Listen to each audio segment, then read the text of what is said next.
मिथिलावासी के प्रणाम करै छी। आइ कोजगरा है तो आई एगो 25 खेल के गीत गावे छी।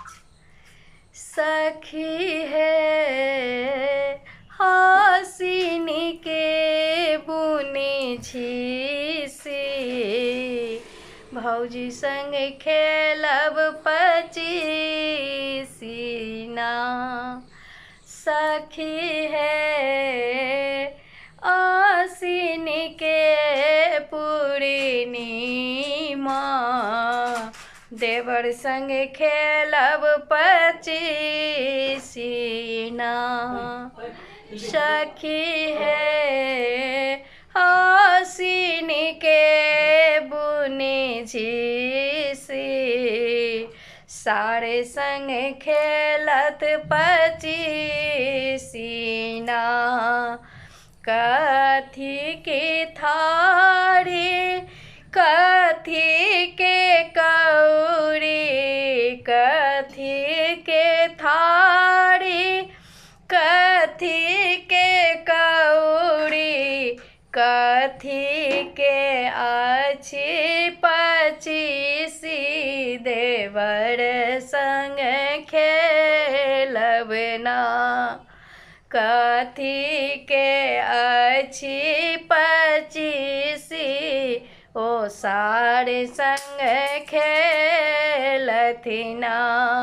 सखी है हसीन के बुनी झीसी, देवर संग खेलब 25 ना। सोना के थारी रूपे के कौड़ी, सोना के थारी रूपे के कौड़ी, चांदी के अछि 25 देवर संग खेलब ना। चांदी के अछि 25 ओ सारे संग खेलथिना। सखी है हसीन के बुनी झीसी, देवर संग खेलब 25 ना। कहाँ से आयल सोना के थारी, कहाँ से आयल 25 देवर संग खेलब ना। कहाँ से आयल 25 ओ सारे संग खेलथिना। सासुर सोना के थारी, सासुर से आयल सोना के थारी, सासुर से हीरा 25 ओ सारे संग खेलथिना। सासुर स्वरूपे 25 देवर संग खेलब ना। सखी है हसीनी के पूर्णिमा, सारे संग खेलत 25 ना। कहाँ के मोर सारे दुलरुआ, कहाँ के मोर सार लल बबुआ, कहाँ के भौजो सुकुमार, उनक संग 25 खेला। अब कहाँ के भौजी दुलार, हुनक संग कौ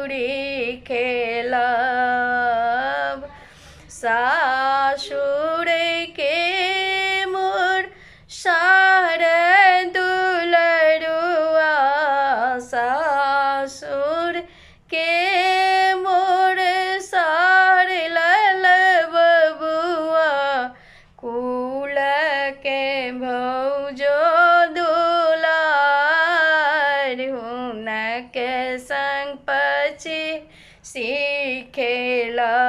सीखेलब घर के भौजी सुकुमार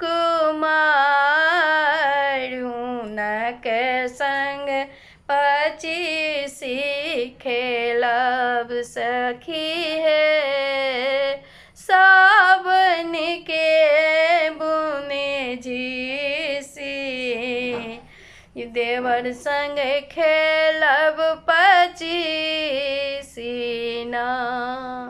सखी है हसीन के बुने झीसी सारे संग खेलब पचीसीना के ये हारे के ये जीते किए सब मारे पिकारी ओ खेलब पचीसीना के सब मारत पिकारी ओ खेलब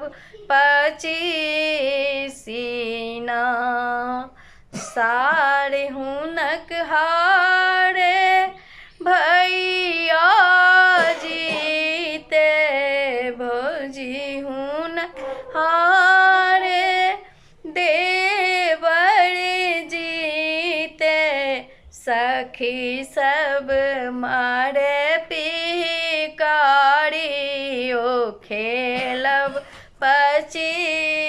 पचीसीना दे बड़े हारे भौज हुनकर जीते संगी सब मारे पिकारी ओ खेलब पचीसीना लोक सब मारे पिकारी ओ खेलब पचीसीना सखी है हसीन के बुने झीसी देवर संग खेलब